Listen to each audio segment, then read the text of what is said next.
Welcome back to Let's Play Higurashi Tsumihoroboshi. Got a can. That is all I have to say. It is 7 AM. I literally just uploaded about an hour ago. Because, well, I put it in the video description that due to my sleeping pattern, the reason was I was up all night, not last night, but the previous night, and by the time I went to sleep, it's the 31st day, so, for example, yesterday, on the 30th, I was up from the 29th during the night, and I went to sleep around about the evening on the 30th. And I woke up like 5 in the morning today. So, yeah, uploaded late. And the tribal music, man. This is right, page 1, yeah. The tribal music in the previous part, where it's just like has that the kind of it's just like I find it kind of funny when I was watching it again to when I was uploading it, because I've been listening to Shadow of the Beast soundtrack. I didn't even know that game actually had a remake 2 years ago, sort of remake. It was an old game on the Amiga and it got ported to the Super Nintendo and Sega Mega Drive Genesis. I remember owning it on the Mega Drive years ago. It's a hard as balls game, but man, it has a catchy soundtrack, especially this kind of, I don't know even what it is, but there's a version on YouTube that just has it over the top synths where it doesn't sound like an old video game. It sounds a bit more, I don't know, whole. It doesn't have that kind of old digitally sound, but it sounds hammy and fucking tribal and alien and cheesy. It is beautiful. And it reminded me of that. So, the previous part then, Keiichi learned some conspiracy nonsense. And I got lazy with the video description, as I usually do in situations like that. It's like, oh god, Rena's gonna give so much information. The video's well over 40 minutes long, and I'm uploading it as I'm watching it, and it uploads so fast because the file size is nothing compared to file size for LPs on my other channel. So it's like, oh, fuck it. Just because I was getting off memory, it's like, okay. I just scroll through the video a bit, it's like, okay. So what we get in that part was Rena revealed a lot of surprising, shocking things she discovered in the scrapbooks, and tells him the ultimate secrets of Hinmizawa and all that. And I couldn't be asked to write all the details in because it's such a long video. So it's like, I'll just say, okay, watch the video for that shit, because I can't be asked writing that out. I don't just walk up, for God's sake. So that, and then we come to this point now where Keiichi's it's like he's sobered up a bit after again the night's sleep. It's like, you know what, maybe what Rena told me isn't really real. Maybe it's got a nice theory to it, but it's not definite. So maybe I should tell Mion about it, even though she explicitly said, don't tell anyone, especially not Mion. Because, Keiichi, what the hell you doing, man? Of course, there's at least a 1% chance that the conspiracy is true, and that Mion is one of them. If so, I'd be doomed. If I had to choose between believing the crazy conspiracy theory and trusting my friends, my answer would be obvious. This makes me think of Kenji from, his name was Kenji, right? Yeah. From Katawa Shoujo. He would totally, well, actually, would he totally be with Rena on this conspiracy theory? Because, his conspiracy theories is all about vast feminist conspiracies. He wouldn't trust Rena at all, but maybe he would see her as an ally, because he's just like, you make a convincing argument, I will join you. I can't remember what the Kenji voice I gave him was. It was something like that, probably. I know that my friend Mion isn't a part of any conspiracy. She'd never be involved with something like that. Even if the conspiracy exists, I'm sure Mion will be on our side. So whether or not it's true, it must be worth telling Mion about it. You're not going to tell her right now, are you? I mean, doesn't he usually walk to school with both Mion and Rena, or is Rena taking the day off? I guess not. What's going on, Keiichi? Why do you call me out here? What's with the kind of, I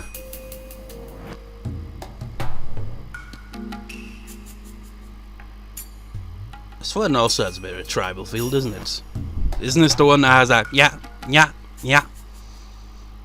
Wait for it. Any second.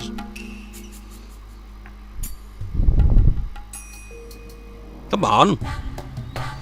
This track reminds me of another game that I just thought of. I've never actually played the game myself, but I've seen at least 2 Let's Plays of it. Pathologic has a very kind of otherworldly soundtrack that's just low and ominous like this. It's like, yeah.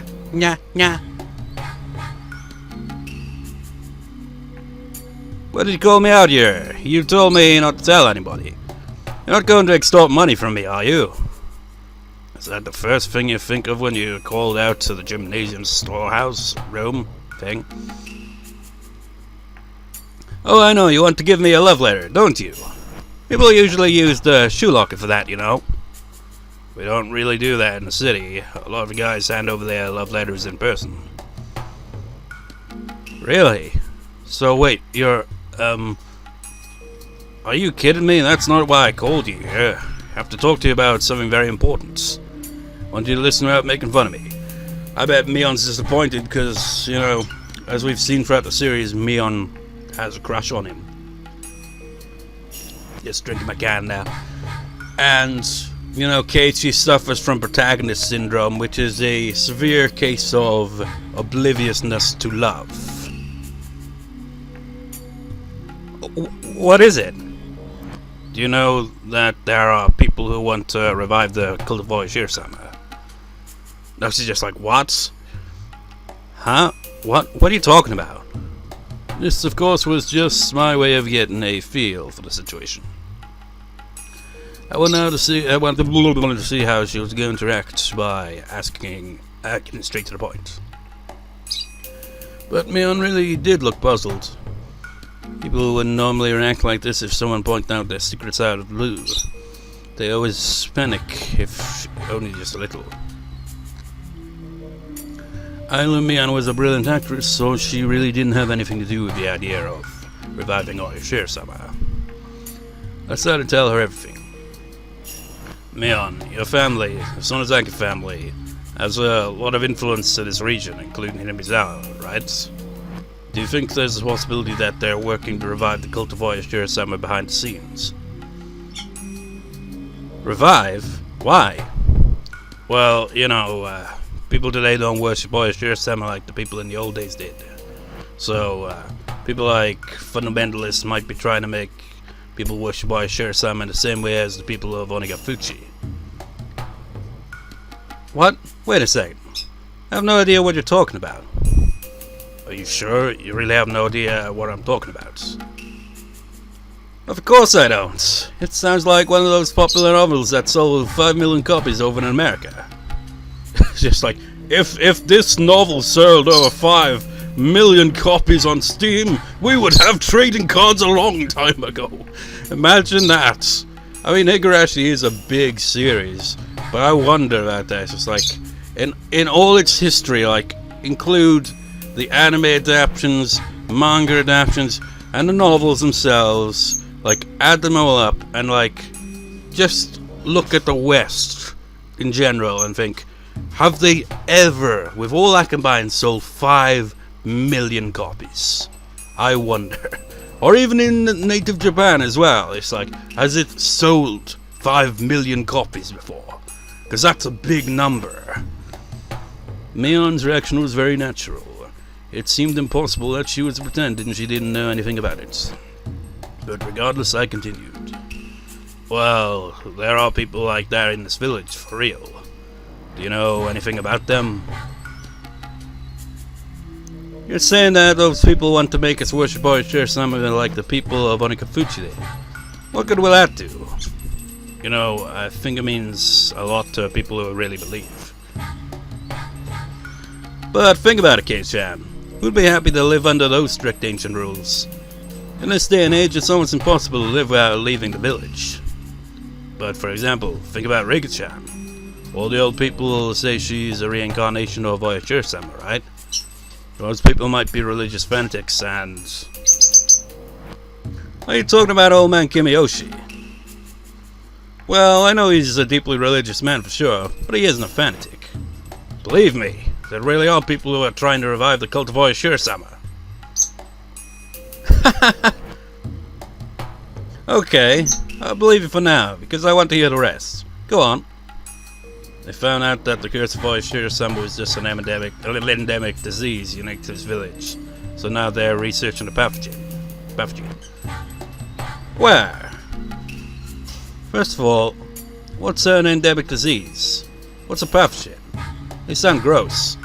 You know, with all the knowledge that Mion has, with all she's learned, she doesn't even know about these things.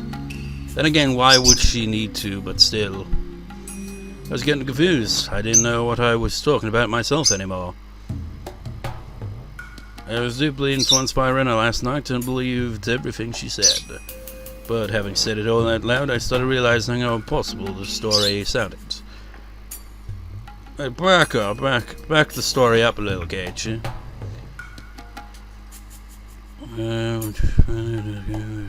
Just now, disease connected to now they're researching the pathogen.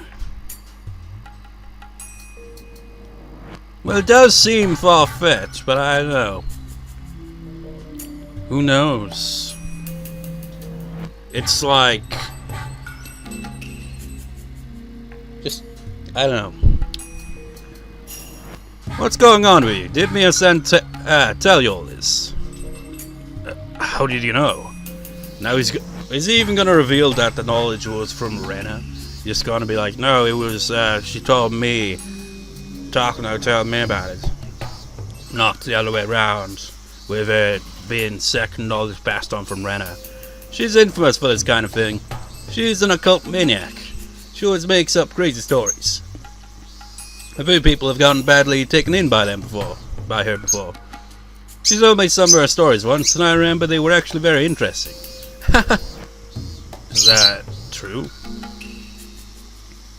I think you've heard about this once or twice before, but the village had a unique culture back in the old days.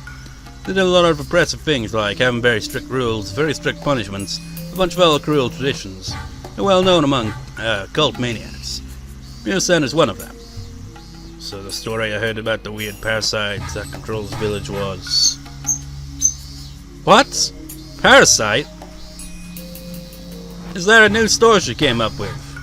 What do you mean, new story? Let's have a look again. That parasite. Yeah, it's the exact one. A moment. Well, actually, yeah, a moment. Yeah. That's how we're looking in Google Translate. There it is, parasite. Let's hear it. 寄生虫 What? 寄生虫 Keiichi. I thought you were saying Keiichi then. He's like, Keiichi was a parasite all along. It all makes no sense now. But that's what it is. Do that again. Keiichi. 寄生虫 It doesn't even sound like it's pronouncing the E there. Keiichi.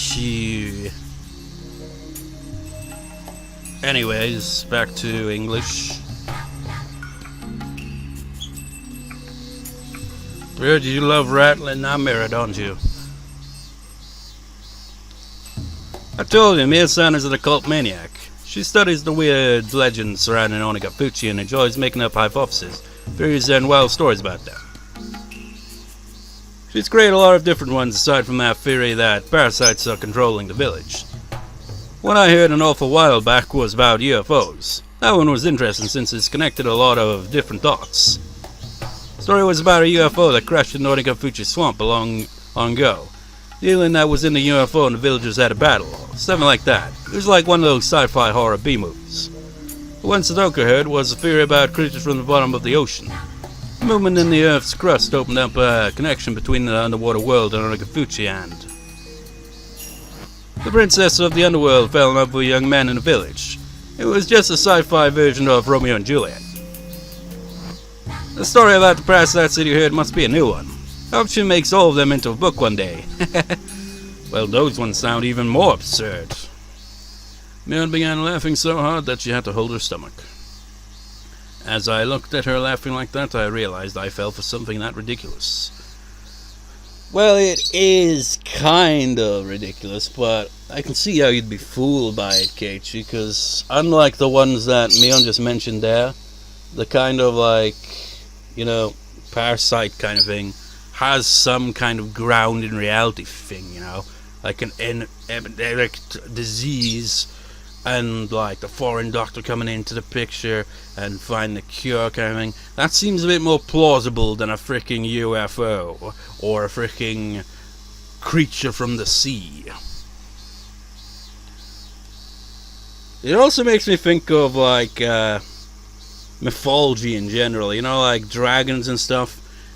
And when it comes to all that, it's like theorizes probably because they've uncovered fossils of extinct animals and thought, oh my god, look at this creature, it must be, let's call it a dragon.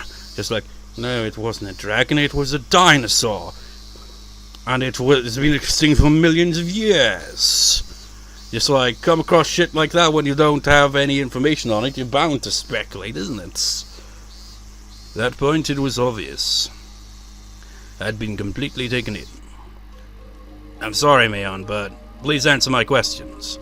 First, do the fanatics who are trying to revive the cult of Shirasama exist? No, they don't. I mean, it's totally the opposite. The three families have agreed to open enemies out to outsiders in order to make this village thrive. I'm not supposed to tell anybody about this, but there's a project to build a new highway by the end of the 20th century. Sonozaki family has promoted its construction without informing the villagers. If all goes well, the whole area will flourish.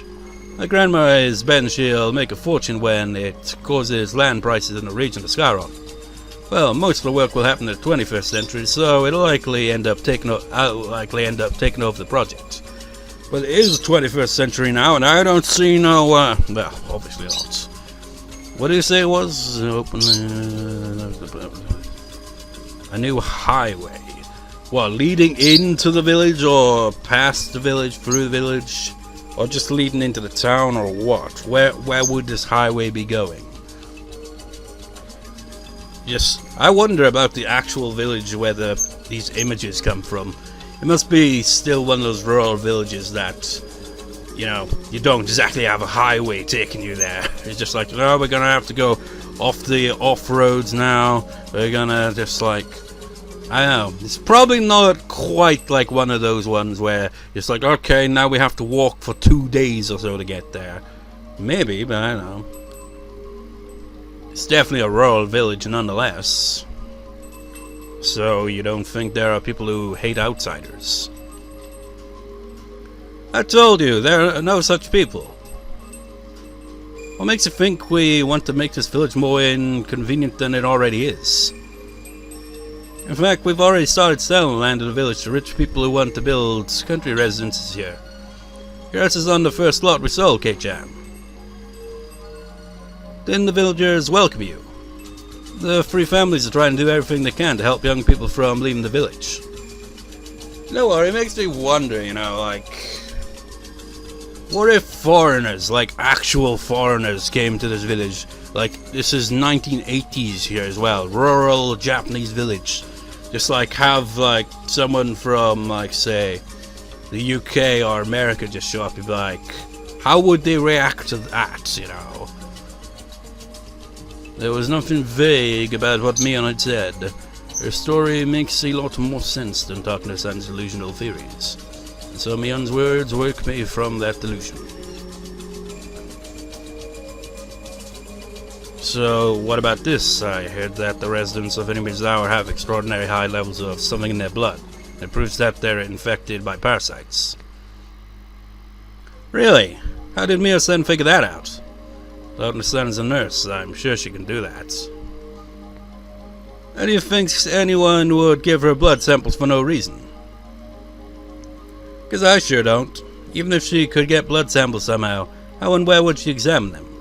How many blood samples do you think she examined all by herself? Mion was right. I couldn't believe I thought Takano-san could do all that just because she was a nurse. It struck me hard to believe that she got that many blood samples and did a high-level examination like that without any help. When I thought about it rationally, I shouldn't have believed such a ridiculous story so easily. I heard that people here don't get hay fever, which is proof of their being infected by a parasite. Only people in cities get hay fever. Fuck off! Fuck off, Mion. I've barely been to cities in my life and I got hay fever. So that's your thing. Right down the drain, right there. That's bullshit. It has something to do with fuel emissions. Keiichi, you're talking about Inamizawa. I mean, even people in Okinawa don't get hay fever, I think. I live in a fucking village, for God's sake. And I have hay fever. What's up with that, eh? Or maybe it's because this is set in a different time period, isn't it? I mean, this was long before, like... Well, it wasn't overly long, but, you know... Back then, it would have been less emissions, I suppose. So maybe that's it. Like, I don't know. Just like what you just said. Only people in cities get it. Like, fucking BS. Well, what about this? Heard that the Sonozaki family has a death squad and they kidnapped the grandson of a government minister once.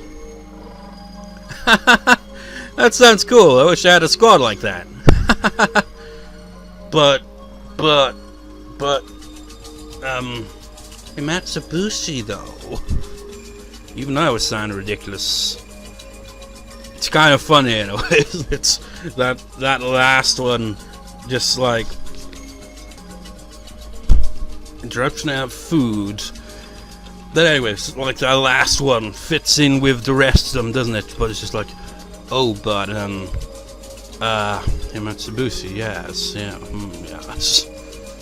But I believed it all last night, all of it last night. I believed it because Rena looked very serious. Wait, looked? You were talking on the phone. It's true that the grandson of a minister was found in Takano. We didn't do it. We just act as if we did. What do you mean? Please explain. Okay, the Onikafuchi Guardians protested violently during the dam conflict. They did something close to terrorism as well. But they were people who used the resistance movement for their own benefits. They used the name of the Onikafuchi Guardians to rob people of money and valuables. Onikafuchi Guardians were a very aggressive force at that time. It just like makes you wonder more and more, isn't it? The more the series goes on, the more questions you have. It's a high possibility that some people thought they could use the name to extort money. The kidnapping case was one of those instances. The kidnappers thought they could stifle the police investigating by acting like they were the Onikafuchi Guardians. They kidnapped the boy to demand a ransom. Telling you the truth, the members of the Onikafuchi Guardians were all very surprised. They were actually impressed that those guys actually pulled it off. I remember they even said they'd give them an award. But wait a second. So the Onikafuchi Guardians had nothing to do with the kidnapping? Oh, not at all. Mion said it firmly. It was a simple and clear answer which left no room for suspicion. And thinking about it, it's nothing surprising. Kidnapping the grandson of a minister rather than negotiating with him in person is a huge deal. The Onikafuchi Guardians were a very aggressive group, but this operation wasn't so easy that it could be carried out by any of the normal residents of Inamizawa. It was obviously the work of professional criminals, without a doubt. Like I said earlier, So does like a family act as if we were the masterminds of the kidnapping case. What do you mean by that? What do you mean? There's only 26 minutes of a part because I've got food. Yet another interruption. It's just chaotic.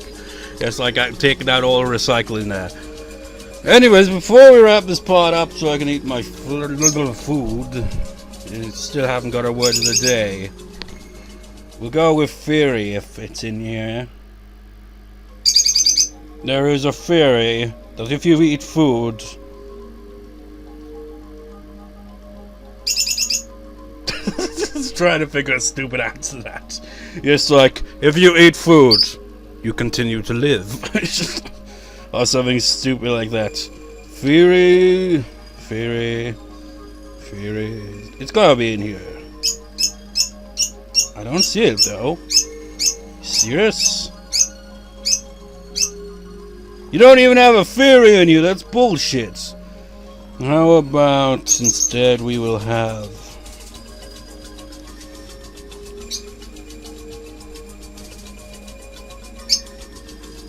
Fuck it, since it's there. Kishimu. Squeak. What an odd word that didn't fit this part at all. But anyways, we'll see you next time, viewers. See you next time.